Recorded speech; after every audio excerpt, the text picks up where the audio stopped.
kunjungan FC lapangan ke rumah, terutama untuk rumah nasabah yang baru telat bayar. Dan apa yang harus dilakukan di tengah situasi seperti ini? Oke.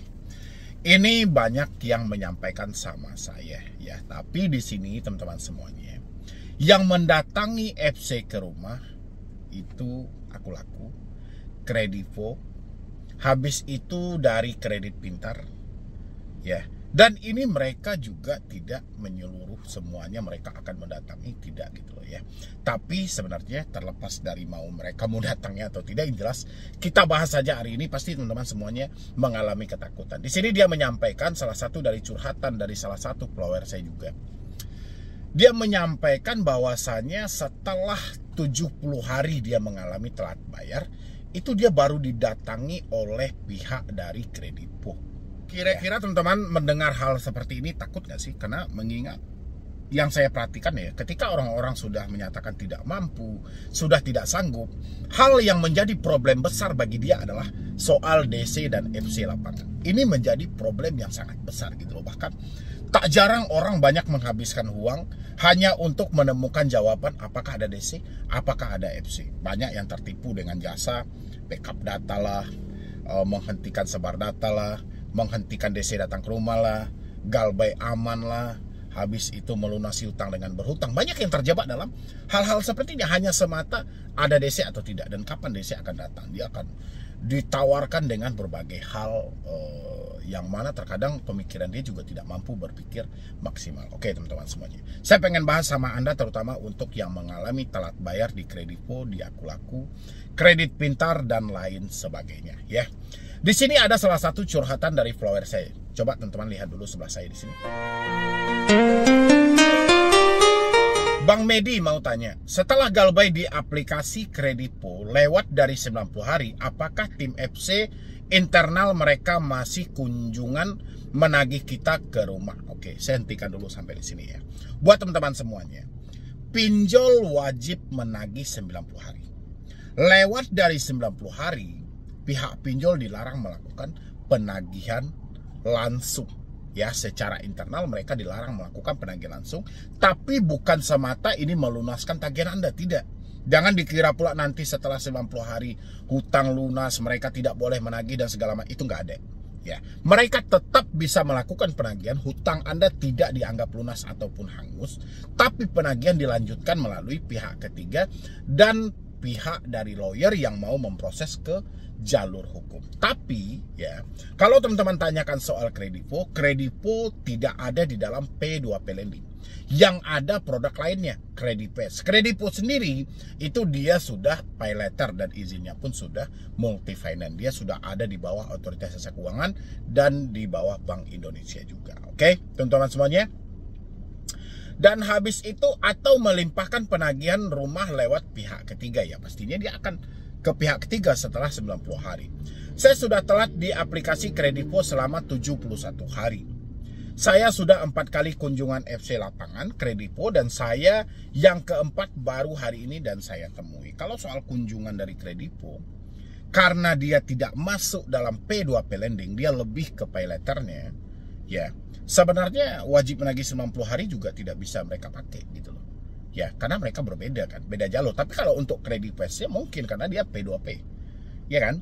Dan habis itu kalau misalnya ada kunjungan selama Anda telat bayar selama 71 hari, ada FC datang ke rumah, itu hal wajar aja asalkan debt collector yang datang ke rumah itu memenuhi syarat.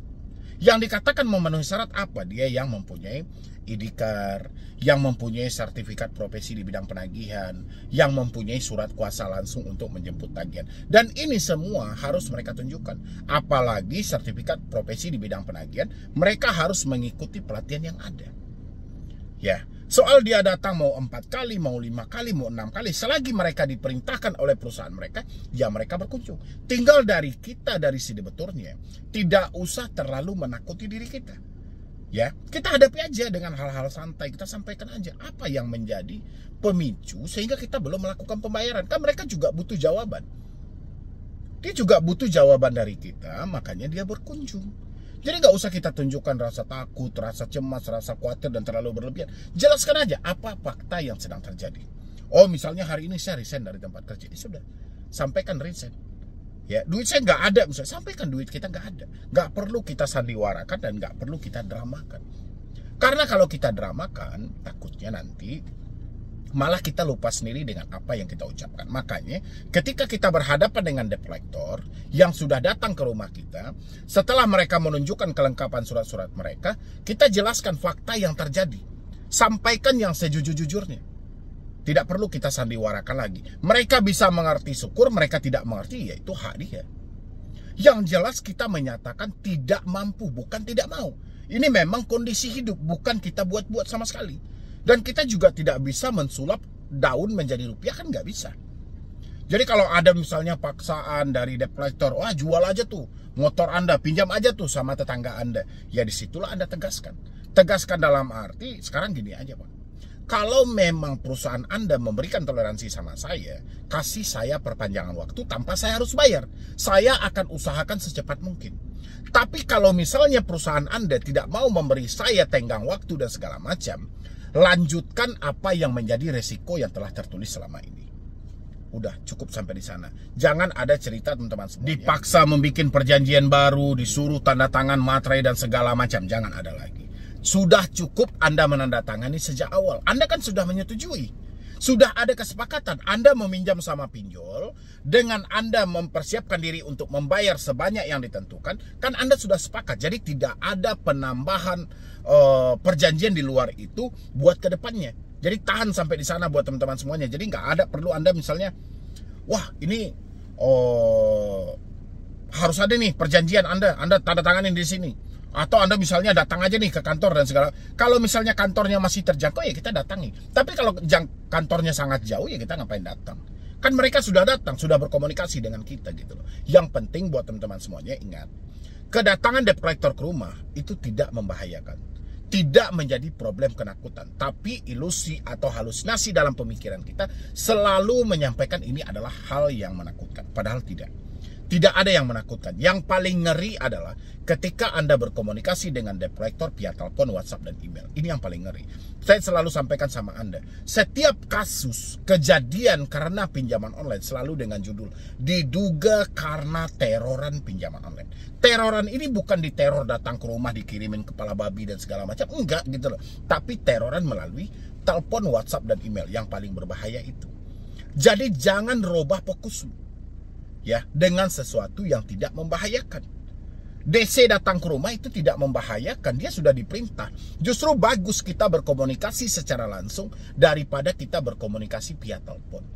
Kita dicaci maki, nggak tahu orangnya, dia nggak nyebutkan nama aplikasinya, dia menagih dengan nada ancaman, nggak sebutin nama aplikasi. Kita bingung kan?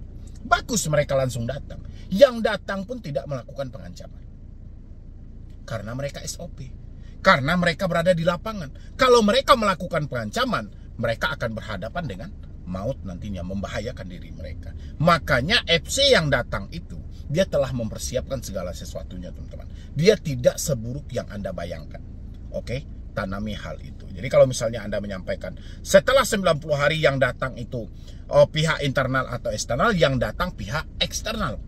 Oke? Tapi terlepas dari itu, mau internal mau eksternal, ini kredibel. Dia lebih ke pay letternya. Dan habis itu soal aku laku kan juga banyak tuh dipertanyakan oleh teman-teman semuanya.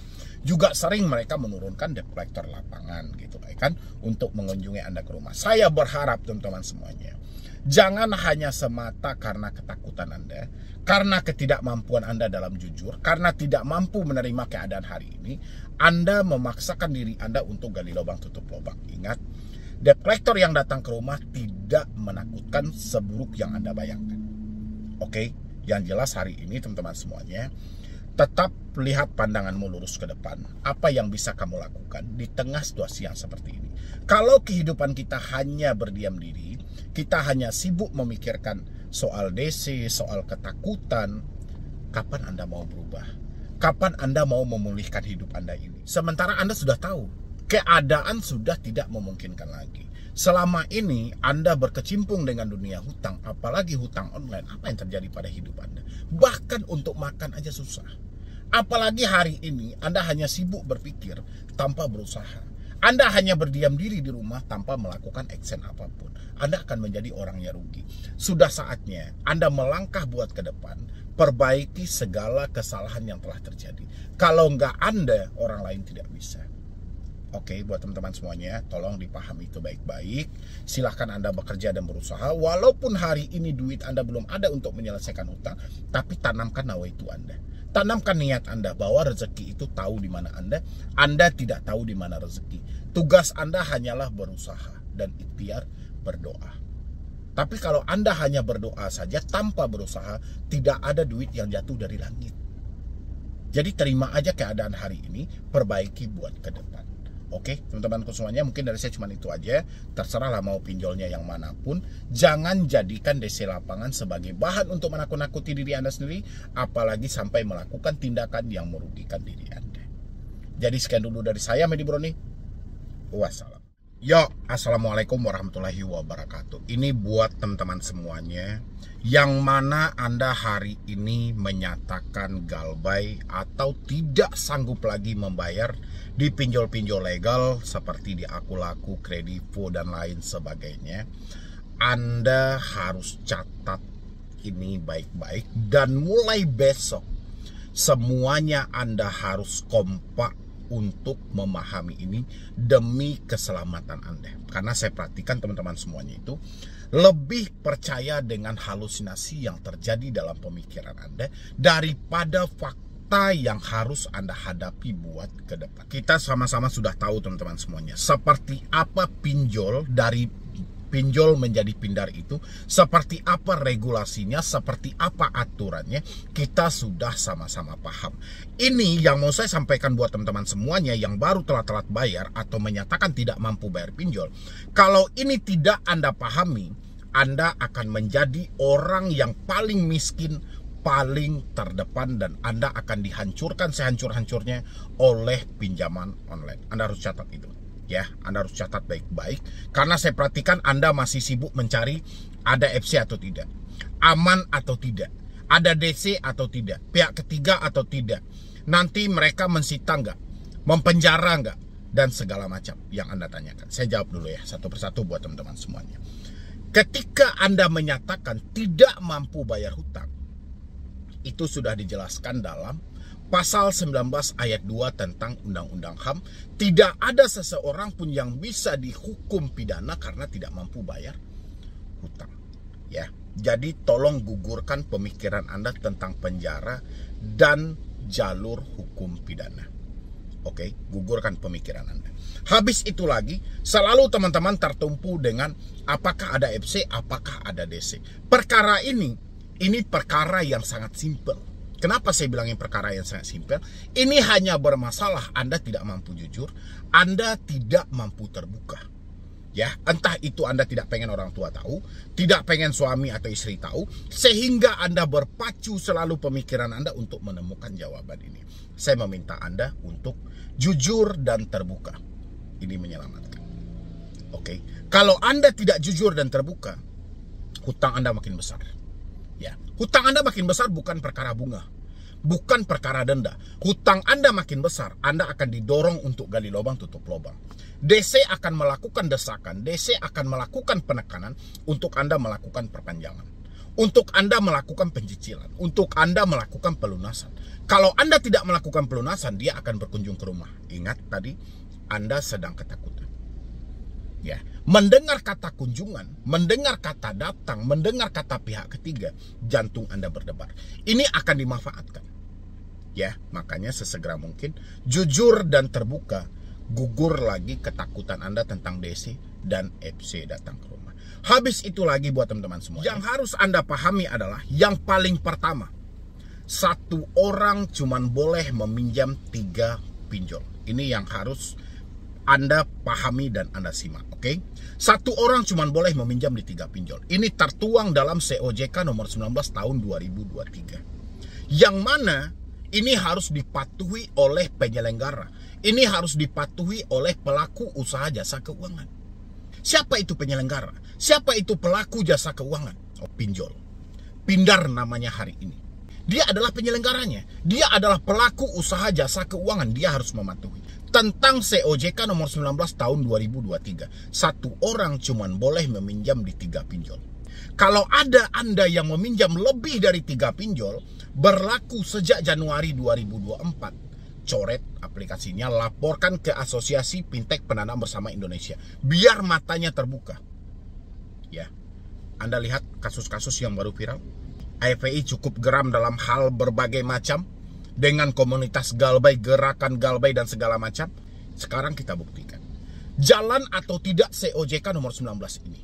Anda yang meminjam lebih dari 3 aplikasi, laporkan semuanya ke Asosiasi Fintech Pendanaan Bersama Indonesia, laporkan ke OJK, simpan bukti pelaporan Anda. Apa jawaban mereka nanti? Ya. COJK nomor 19 tahun 2023 dibentuk. Ini bukan soal aturan baru. Ya. Aturan ini berdasarkan dari Fintech Data Center, Pusat Data Fintech Lending, yang sejak 2019 harusnya sudah dipergunakan. Ya. Fintech Data Center atau Pusat Data Fintech Lending ini menjadi patokan bagi penyelenggara pinjol sebelum mencairkan dana kepada calon nasabah. Dia harus memperhatikan dengan ketat tingkat kemampuan si nasabah dalam membalikkan dananya. Ya, jangan Anda mau disalahkan secara sepihak. Oke.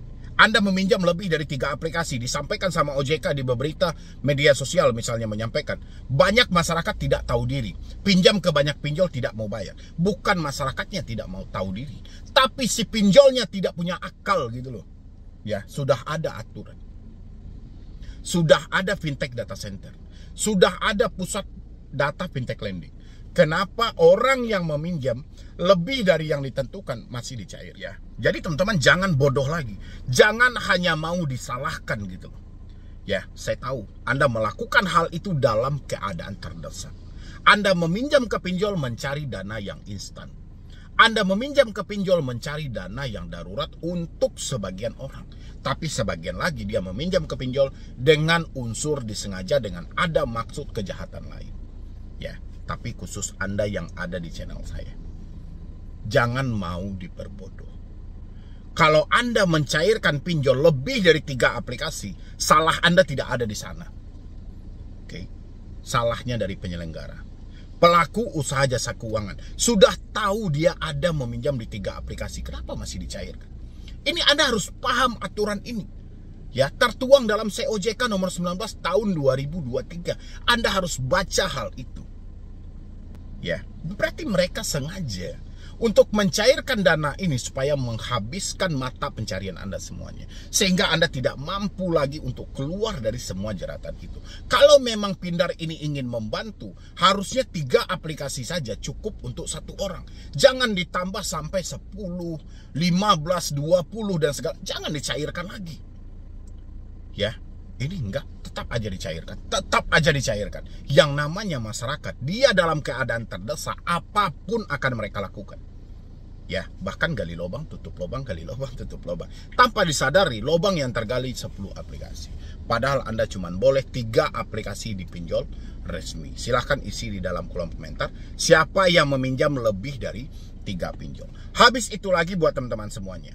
Pinjol cuma boleh melakukan akses camilan, kamera, mikrofon, lokasi. Di luar dari 3 akses ini, pinjol itu adalah ilegal. Itu kata OJK dan AFPI. Ya, untuk membedakan mana pinjol legal dan pinjol ilegal, mana yang Pindar resmi dan yang tidak resmi, adalah tentang akses tadi.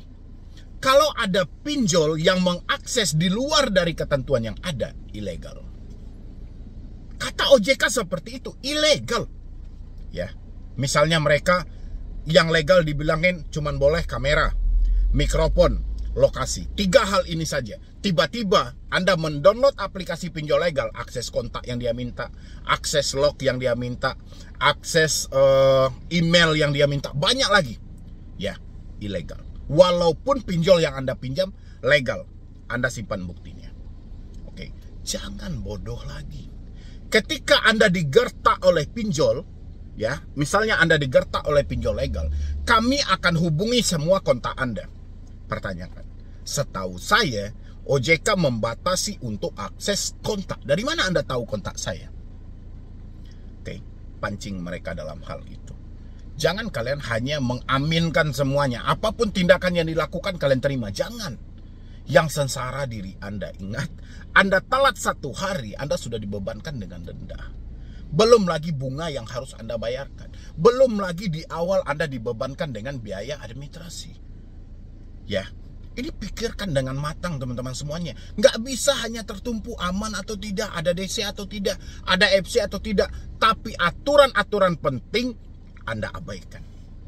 Ya, jelas pinjol tidak akan peduli dengan aturan itu. Tapi Anda harus paham tentang aturan ini.